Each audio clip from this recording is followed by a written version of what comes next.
사도행전 17장 22절입니다. 제가 읽겠습니다.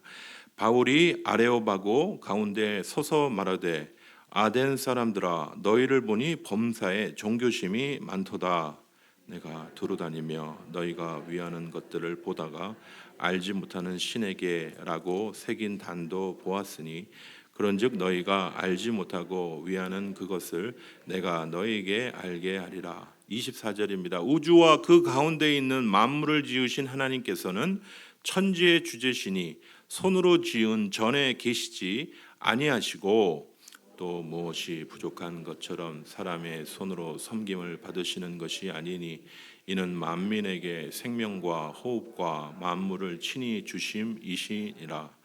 인류의 모든 족속을 한 혈통으로 만드사 온 땅에 살게 하시고 그들의 연대를 정하시며 거주의 경계를 한정하셨으니 이는 사람으로 혹 하나님을 더듬어 참아 발견하게 하려 하시는데 그는 우리 각 사람에게서 멀리 계시지 아니하도다. 우리가 그를 힘입어 살며 기동하며 존재하느니라.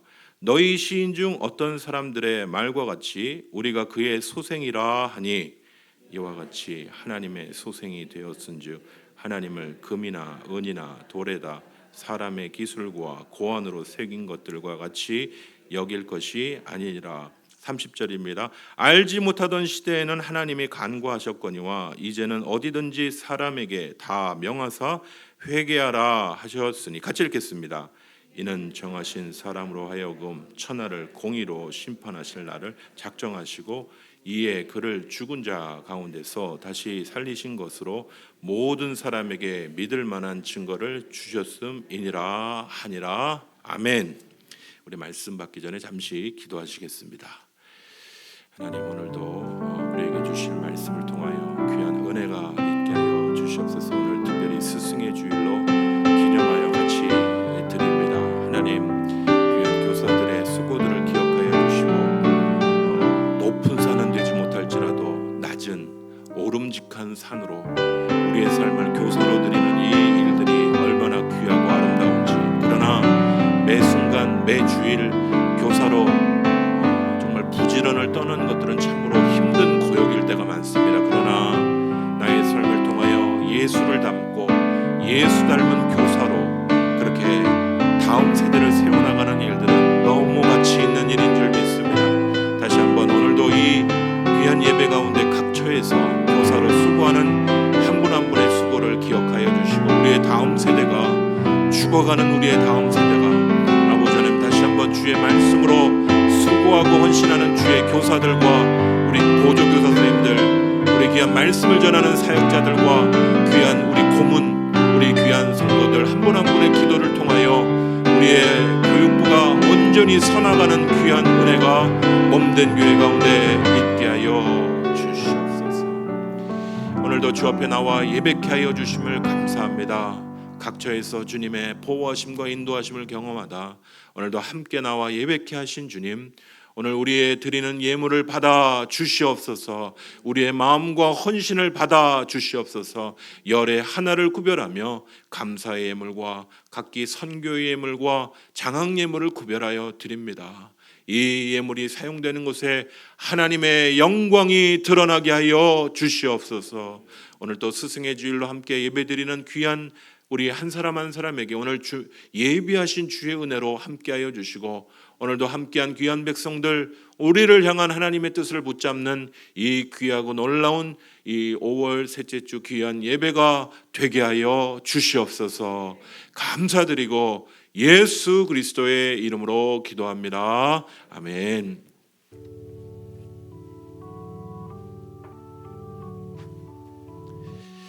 오늘 사도행전 17장 22절부터 31절에 있는 말씀을 가지고 열방을 주께 돌아오게 하는 성령의 사람들이라는 제목으로 말씀을 나누도록 하겠습니다.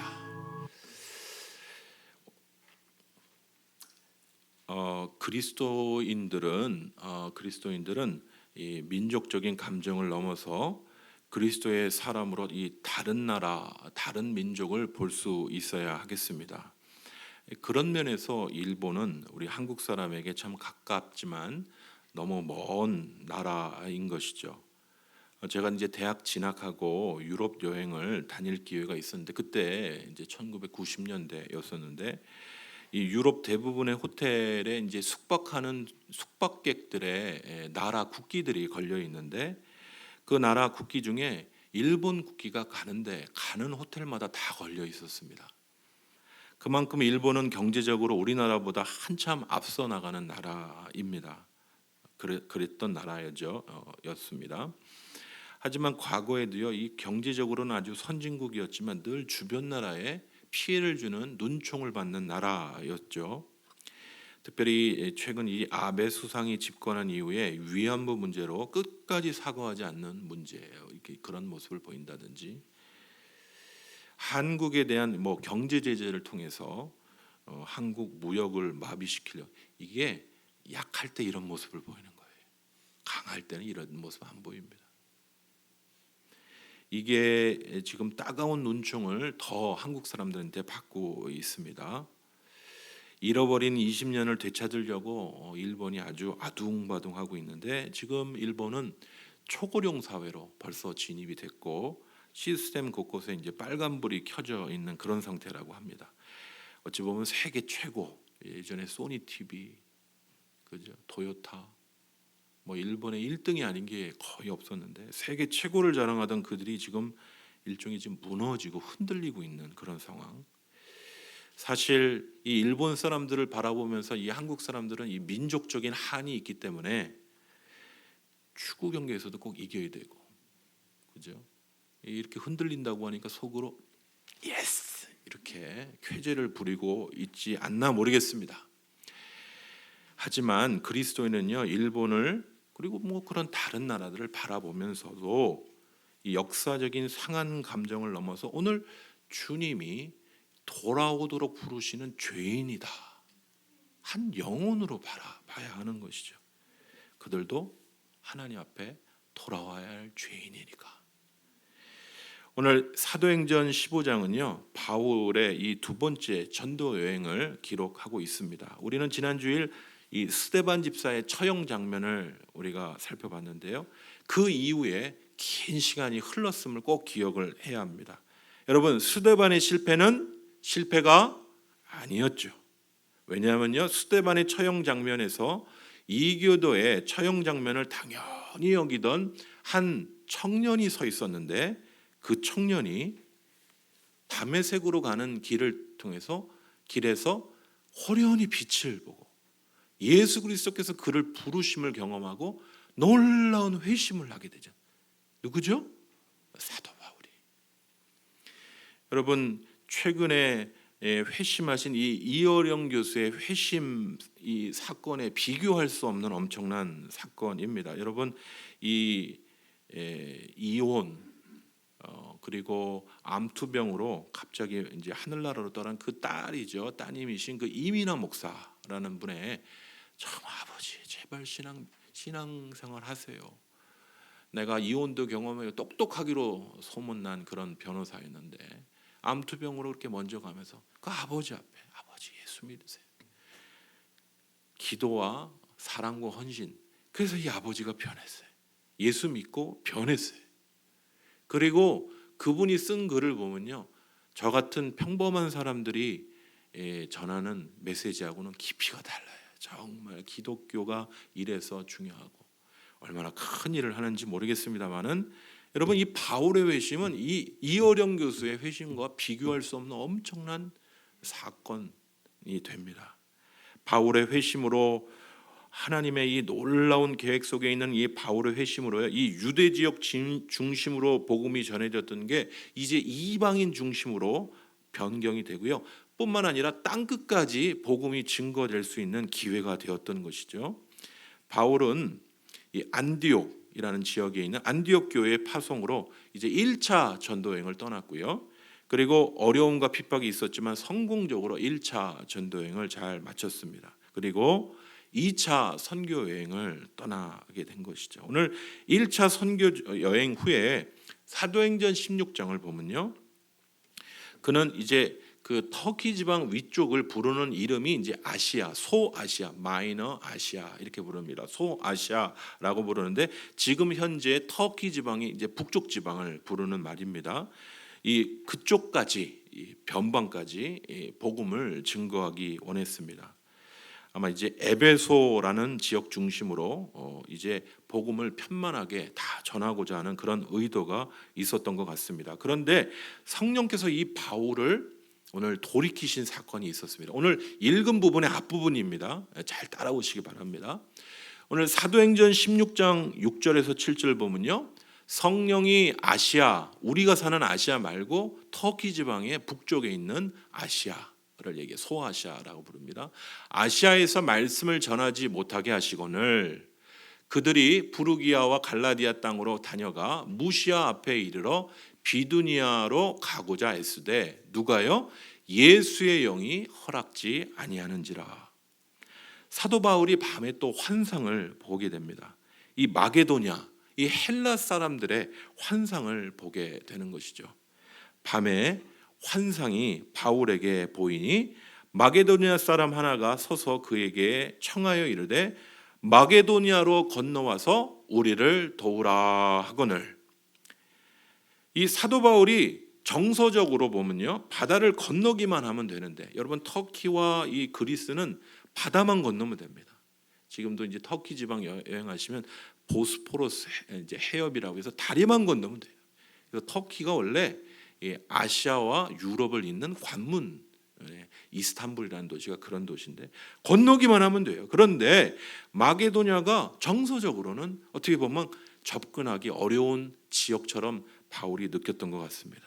그래서인지 성령께서 이 한 번이겠습니까? 계속 이 바울을 마게도냐 지역으로 복음을 전하도록 이끄셨을 것인데 웬만하면 그래도 이쪽 터키, 지금의 현재 터키 지역을 전도하고 싶은 마음들, 왜냐하면 이제 사도 바울이 다소 출신이거든요.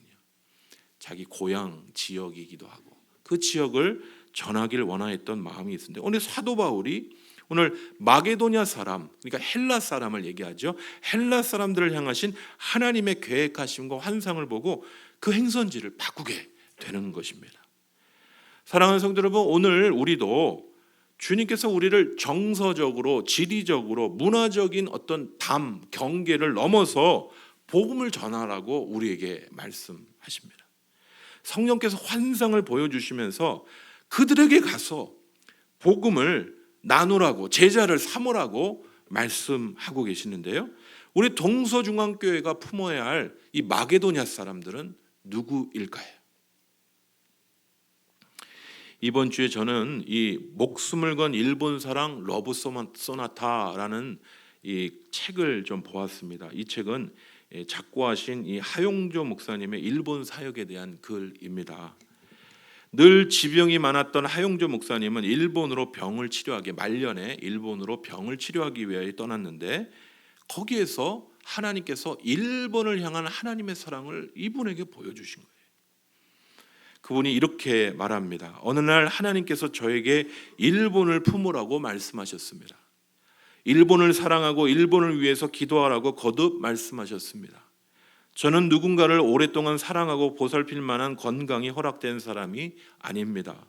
30년 동안 당뇨와 고혈압으로 고생했고 간암 수술을 받았지만 5번이나 재발했으며 계속해서 투석하며 병마와 싸우고 있습니다. 이렇게 제 몸 하나 건사하기 힘든 상황에서 그런 하나님의 말씀을 들으니 몹시 당황스럽고 두려웠습니다.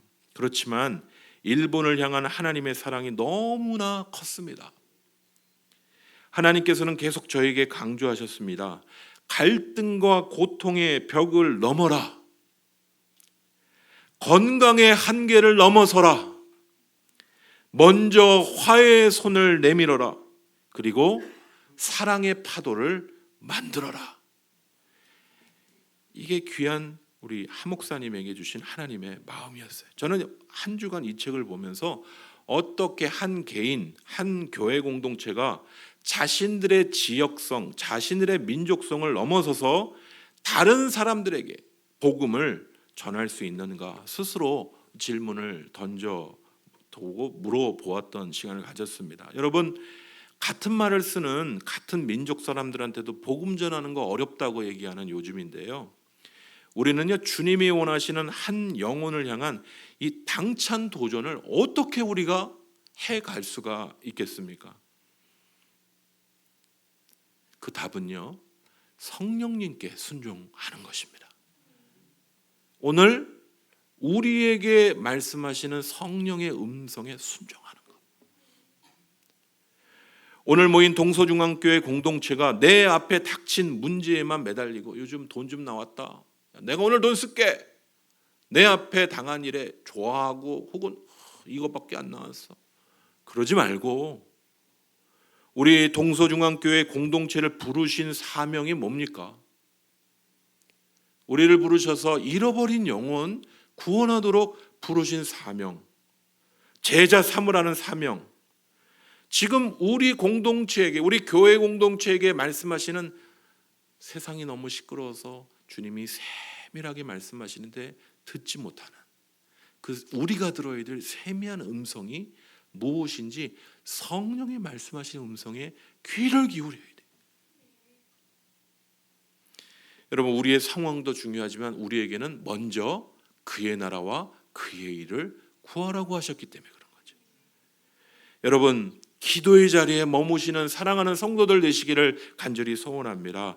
주님의 세미한 음성을 들으셔야 돼요.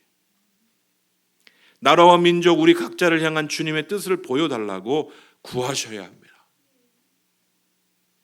333 기도를 통해 주께서 우리에게 하늘문을 여시고 그분의 뜻과 소망을 나타내 보여주실 수 있도록 여러분 함께 기도하는 우리 동서중앙교회 공동체가 되기를 간절히 소원합니다. 이렇게 회심한 바울 사도는 교회의 큰 기둥이 되어서 이제 전도와 선교의 사명을 위해 충성을 다하게 됩니다. 정말 제대로 노는 사람들이 제대로 믿는 거예요. 아멘 하셨는데, 좀 망나니 짓 하는, 정말 제대로 교회 피해를 주더니 정말 제대로 믿는 거예요. 믿으려면 제대로 믿으세요.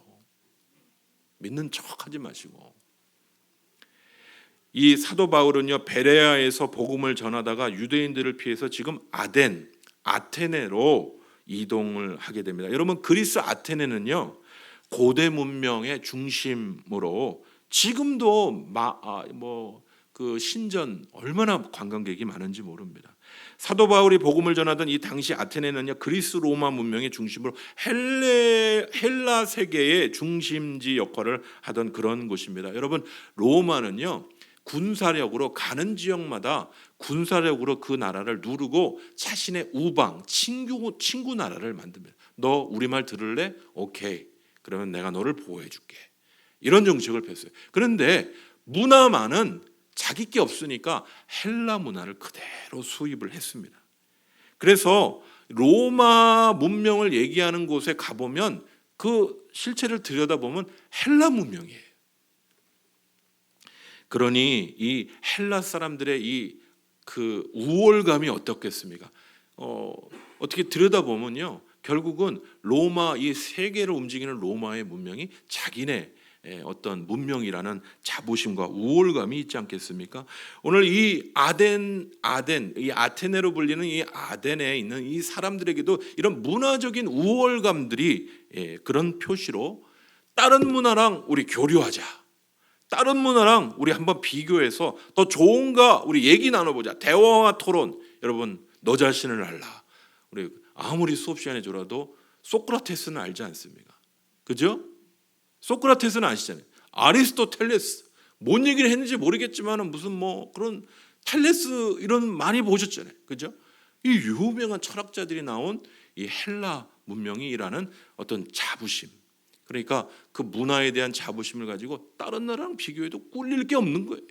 그러니까 대화하고 서로 이야기 나누는 그러한 이 아테네 사람들에게 복음을 증거하고 있는데요. 오늘 아덴의 아레오바고라는 곳에 서서 복음을 전하고 있는 것입니다. 오늘 사도행전 17장 22절 앞쪽에 표시되어 있습니다. 바울이 아레오바고 가운데 서서 말하되,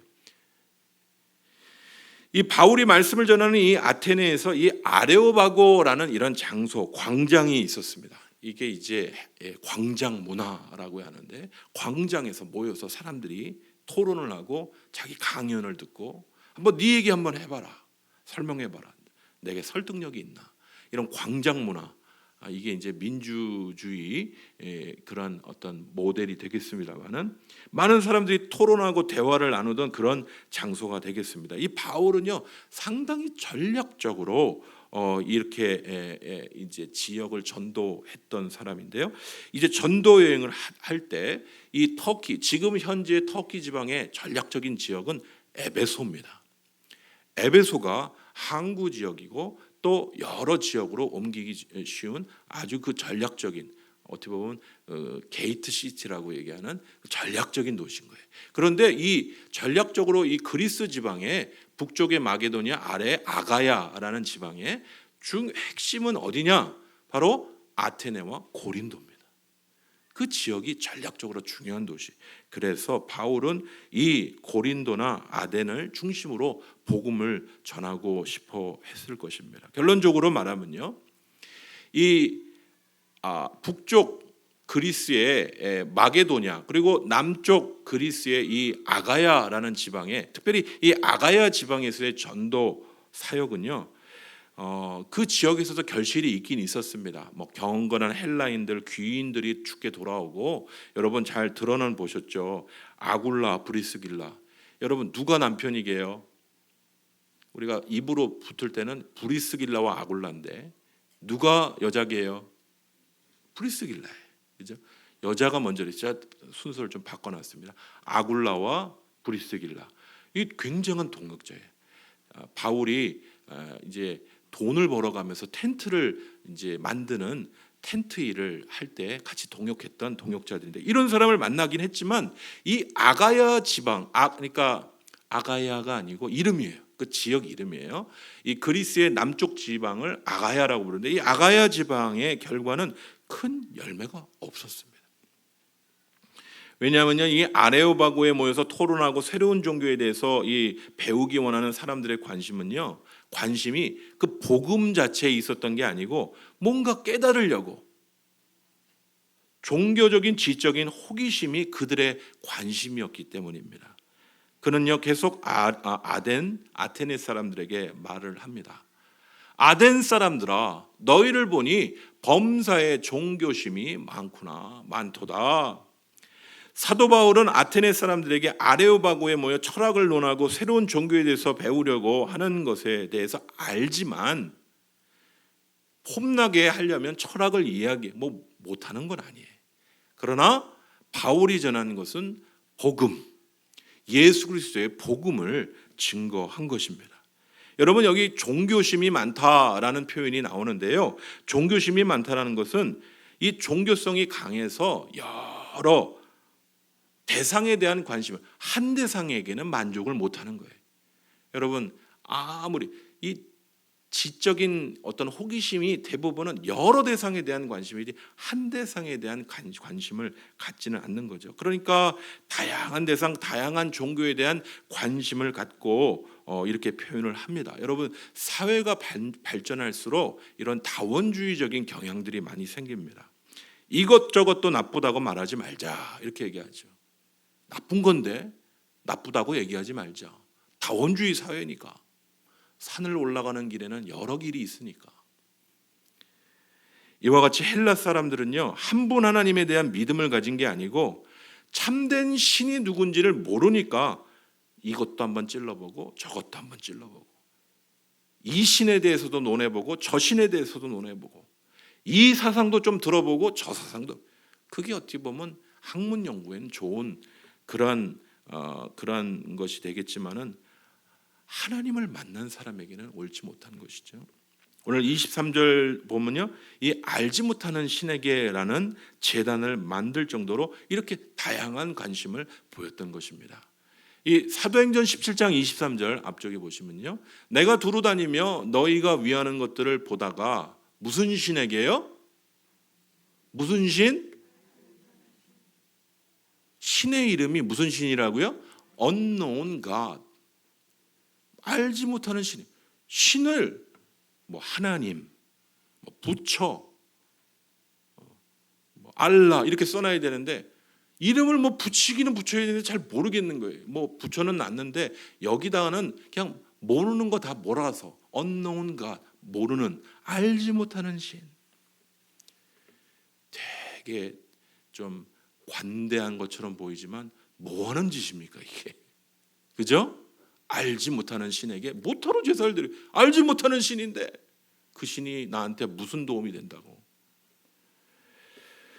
이 알지 못하는 신에게라는 제단이 있을 정도였다고 합니다. 사랑하는 성도 여러분, 세상은요 호기심을 충족해 하기 위해서 종교 이야기를 합니다. 요즘에 모이시면 구설수에 오르는 교회 관련 뉴스 얘기 자주 얘기하시죠? 아, 그 교회 그랬대. 아, 그 교회 목사 그렇대. 교회가 그럴 수 있어? 막 격정적으로 막 성토하죠. 그런데요, 대부분 세상 사람들의 그런 이야기들은 그 이상도 이하도 아니에요. 별로 관심이 없어요, 솔직히. 교회가 그래? 교회도 그래? 별로 신경 쓰고 싶지 않아 하는 것이죠. 여러분, 호기심 수준 이상도 아니고 이하도 아니에요.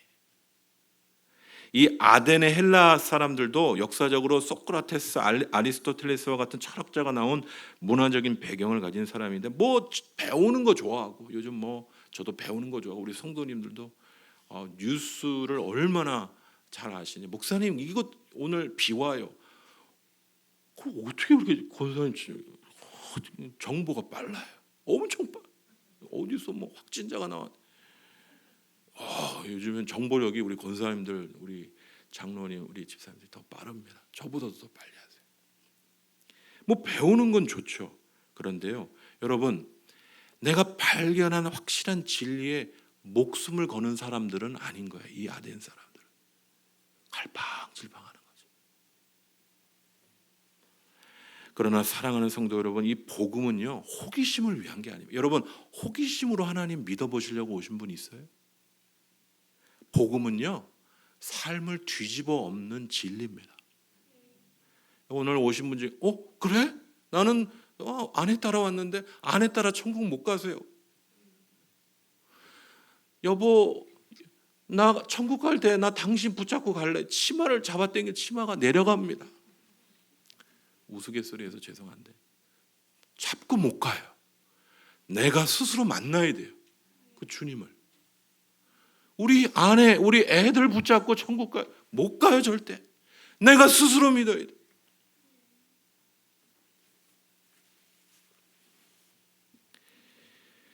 이 복음은요 삶을 뒤집어 엎는 거지 그냥 호기심으로, 호기심 천국이 아니에요. 여러분, 우리가 인문학만 공부해도 진리에 대한 어떤 그 맛과 기쁨이 있습니다. 그래서 나이 드신 분들 중에 요즘에 공부하시는 분들이 많아요. 시간 많고 여유 있으면 그것도 그렇게 재미있는데, 여러분, 복음의, 예수 그리스도 복음의, 생명을 살리는 예수 그리스도 복음의 영광이, 그 놀라운 기쁨과 영광이 어떻겠습니까? 사도 바울은 이렇게 이야기합니다. 앞을 보시죠.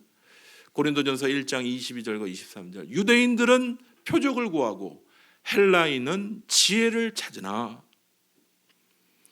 여러분, 이 3차 전도여행을 하면서 그 지역에 다시 보내진 편지인 이 고린도에 보내진 편지, 이 고린도전서에 바울은 이렇게 얘기합니다. 유대인들은 전통적으로 기적과 표적을 보면 야, 대단하다 이래서 사람들이 주목하는.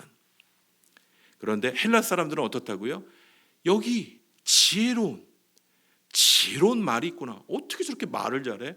야, 너 그 프로그램에 그 말 잘하는 설 모시기 그거 봤어? 정말 말 잘하지. 이 지혜로운 말들에 사람들이 귀가 너무 좋다, 저 말, 이렇게 듣는 거예요. 헬라 사람들은 그 지혜를 구하는 사람들이었어요. 그런데 바울이 전하는 것은요, 삶을 바꾸시는 십자가에 못 박힌 예수 그리스도의 복음을 전했다, 이렇게 얘기합니다. 우리는 십자가에 못 박힌 그리스도를 전하니. 굉장히 투박하죠. 십자가 뭡니까? 여러분, 오늘 오신 분 중에 귀걸이, 목걸이 십자가 하신 분이 그거 뭔지 아십니까? 그 형틀이에요. 죄인을 가장 악랄하게 죽이는 처형 방법 형틀입니다.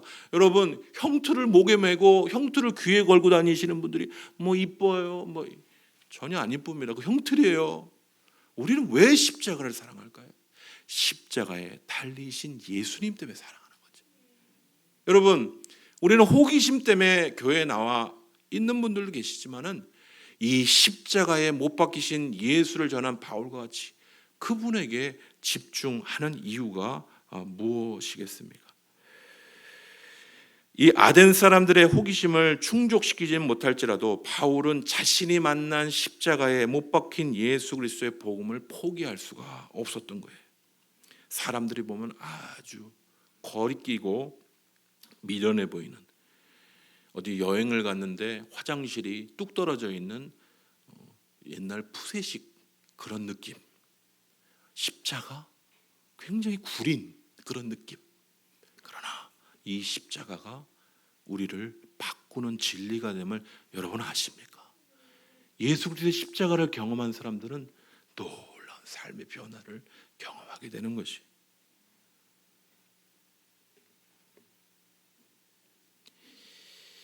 이 복음으로 말미암아 삶이 바뀌고 삶을 바꾸는 생명의 진리를 얻게 되는 것이죠. 우리 같이 한번 크게 외쳐보시죠. 로마서 1장 16절 같이 크게 읽겠습니다. 시작.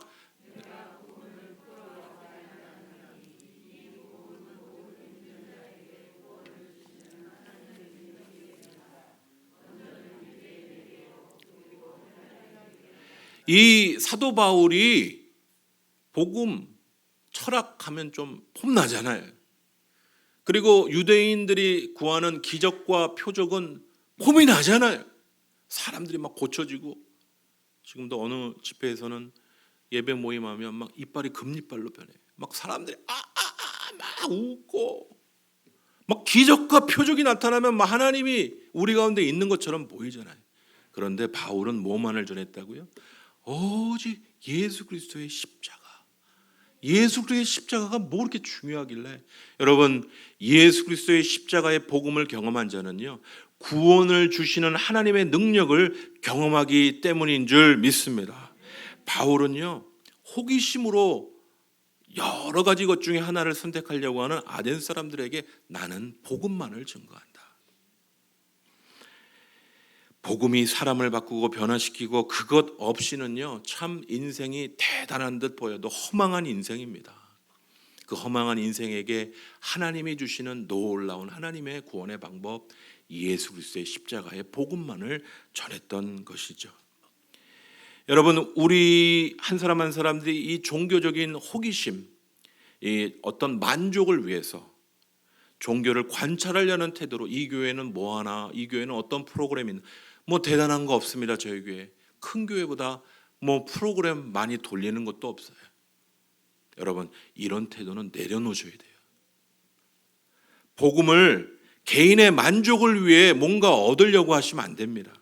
복음은요, 굉장히 부담스러운 거예요. 예수 그리스도의 복음 앞에 내가 무릎 꿇지 않고 그 십자가를 경험하면 놀라운 은혜가 임하지만, 왜 오늘도 설교가 저렇게 기냐? 복음을 경험하지 못하면 그런 거예요. 그렇게 매번 예배 전에 목사님한테 당부를 했건만 12시 15분인데 아직도 중간쯤 가고 있는 것 같은데 저 언제쯤 끝나려고. 저 양반 저 왜 저래. 양반은 아닌가 봐. 여러분, 보고 오셔서 왜 고문을 당하시냐 이거예요. 여러분, 복음이 내 삶에 들어와 나를 변화시키는 능력을 경험하면 아이고 좋아요 하지만 그거 경험하지 못하면 나도 힘들고 너도 힘들고 참 피차 힘들고 돈 내가면서 왜 이렇게 고생하시냐 이거예요. 헌금 내가면서. 여러분, 이 복음이 우리의 삶을 다시 한번 바꾸는 복음 되는 것, 뭐 호기심적으로 이렇게 믿는 수준이 아니라 내 명찰도 좀, 세상의 명찰도 내려놓고 그 십자가 앞에 다 내려놓고 무릎 꿇을 때요, 그 복음 앞에서 우리가 변화되는 놀라운 능력을 경험하게 되는 이 놀라운 능력을 오늘 이 자리에 오신 모든 성도들 다 경험하는 은혜가 있기를 간절히 소원합니다. 여러분, 호기심으로 교회 나오실 수 있습니다. 하지만 이제 우리의 인생 전반을 바꾸시는 놀라운 하나님을 경험하는 역동적인 예배를 여러분 경험하셔야 될 줄 믿습니다. 우리의 삶을 바꾸시는 말씀을 사모하셔야 될 줄 믿습니다. 호기심으로 시작했지만 거기에 계속 머물러 계시면 안 되는 거예요. 여러분, 같은 동양 사람들 같이 모여서 지지고 볶고 그렇게 지내면 재밌기도 하지만 귀찮잖아요. 재미없기도 하잖아요. 여러분, 그런 예배에 머물러 있으면 안 됩니다. 예수 그리스도의 복음 앞에 무릎을 꿇고 하나님의 놀라운 사랑의 증거 되시는 예수님을 영접하고 경험하는 이 놀라운 은혜가 오늘 이 시간 말씀을 듣는 사랑하는 주의 귀한 성도들 가운데 있기를 간절히 소원합니다. 그 안에 참된 평안이 있고 그 안에 참된 소망이 있기 때문인 줄 믿습니다. 사랑하는 성도 여러분, 헬라인들은요 자신들이 당대 최고라는 자부심이 있었습니다. 그래서 종교가 많다. 여러분, 종교가 많다는 게 무슨 뜻일까요? 종교가 많아요. 믿는 종교가 많아요. 어떤 분이랑 얘기 나눠요. 난 종교가 많습니다. 무슨 뜻일까요? 뒤집어 보면 두렵다는 거예요. 이 신도 좀 도와줘라. 저 신도 도와줘라. 내가 너한테 잘해줄 테니까, 복지해줄 테니까 좀 도와줘라. 종교가 많다는 건 두렵다는 거예요. 이것도 잡아보고 저것도. 모든 것을 가지고 있지만 두려워요. 그거 사라질까 봐. 남편 병들면 어떻게 되지? 내가 갖고 있는 돈 없어지면 어떻게 하지? 여러분, 코로나 이후에 많은 분들이 굉장히 힘든 시간들을 겪는데 두려운 분들이 많아요. 관계에서 우리의 삶에 막 어른거리는 그런 문제들. 여러분, 근심은 하나님을 만나야 멈추게 됩니다. 다시 한번 강조합니다. 근심은 하나님을 만나야 멈추게 되는 것이에요. 우리 같이 한번 앞에 있는 거 같이 외쳐보시죠. 같이 크게 읽겠습니다. 시작. 종교성이 우리를 구원하지 못한다. 인생은 하나님을 만나야 그 안에서 진정으로 참된 평안을. 근심은 하나님을 만나야 멈추게 된다. 여러분, 살아계신 하나님을 경험해야 코로나가 걸려서 죽어도 천국 가는 확신이 있는 거예요. 나 코로나 걸려서 죽으면 어떻게 해요? 70년 80년 사신 분들이 뭐 걱정하십니까? 뭐 되게 오래 사셔갖고 나이 한 10살 20살 얘네들이면 아직 살 날이 뭐 5만 많이 남았는데 또 먼저 가니까 안타깝죠. 머리가 희끗희끗 하시면 나 죽으면 어떡해?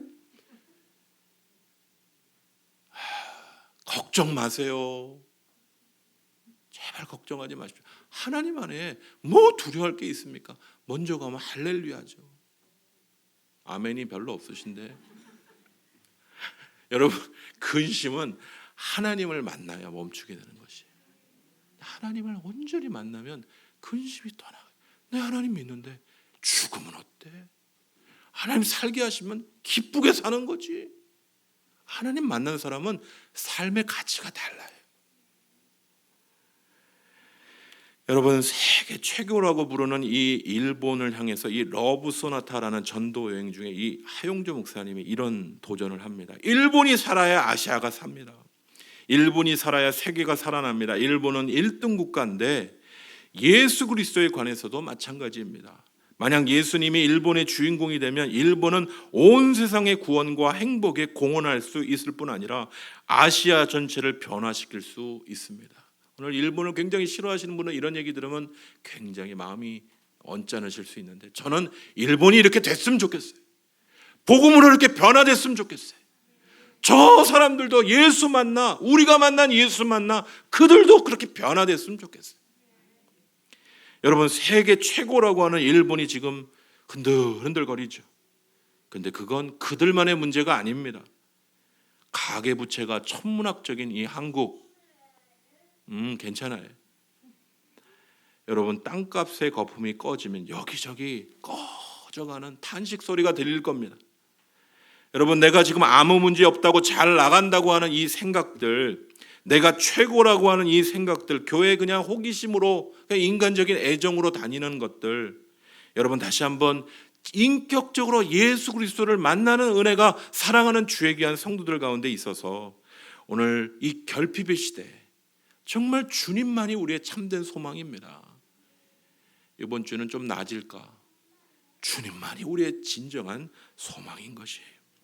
사도행전 17장 27절에는 이는 사람으로 혹은 하나님을 더듬어 찾아 발견하게 하려 하심이로되 그는 우리 각 사람에게서 멀리 계시지 아니하도다.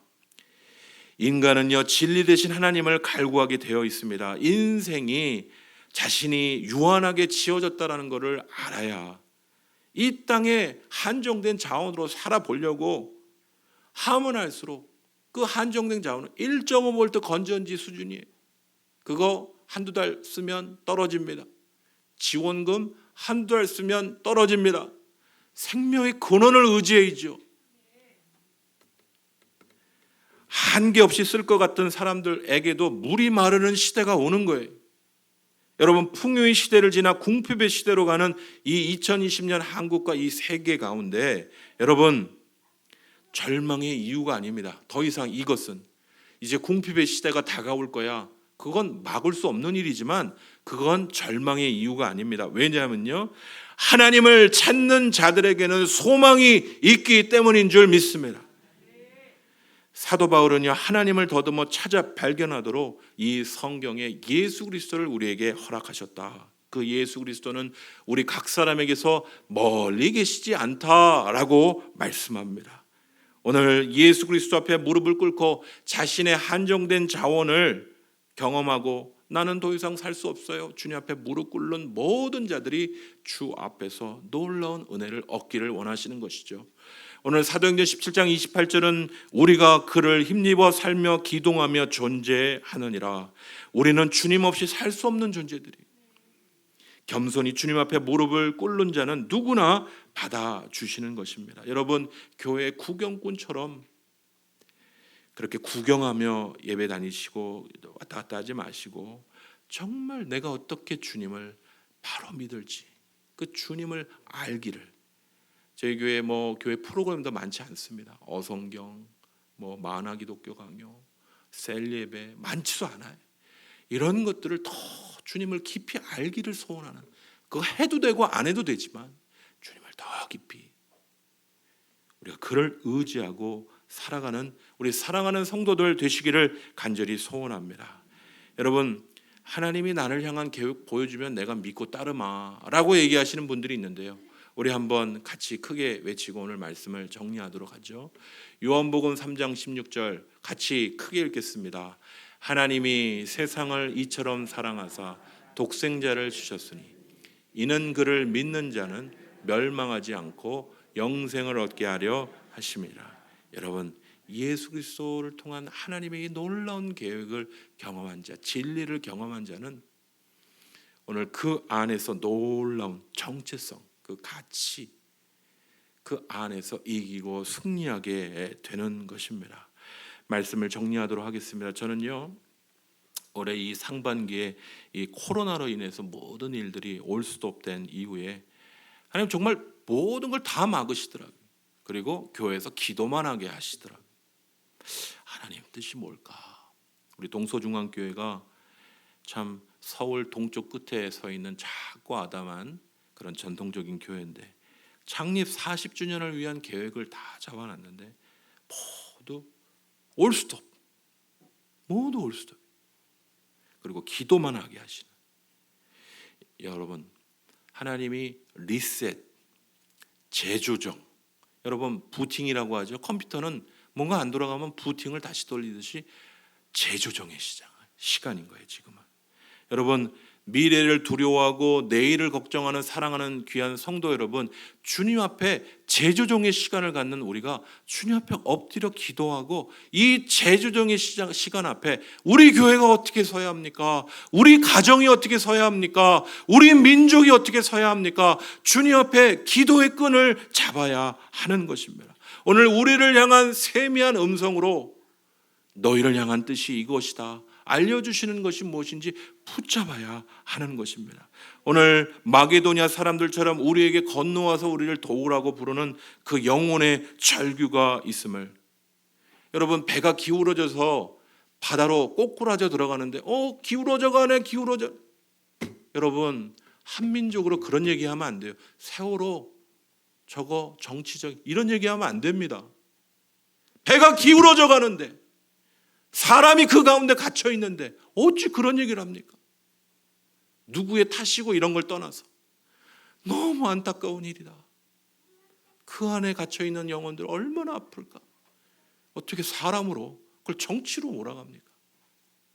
사랑하는 성도 여러분, 한국이라는 배, 우리 동서중앙교회라는 배, 우리 가정이라는 배, 우리 한 사람 한 사람이라는 배가 기울어져 가는데 좀 기울어져 가네. 어떻게 이렇게 봅니까?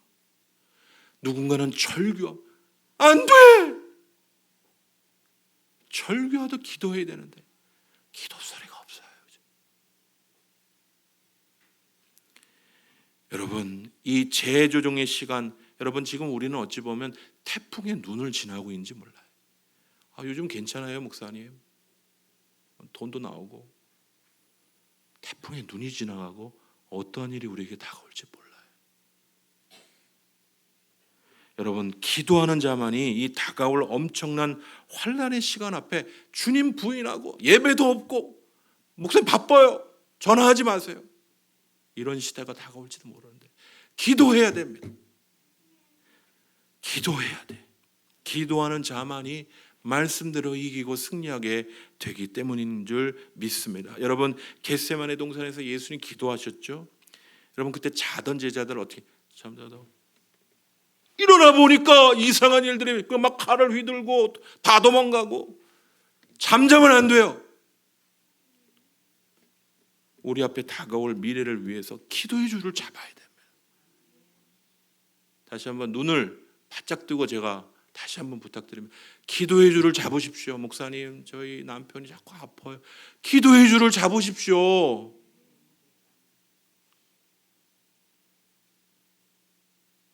기도의 줄을 잡으셔야 돼요.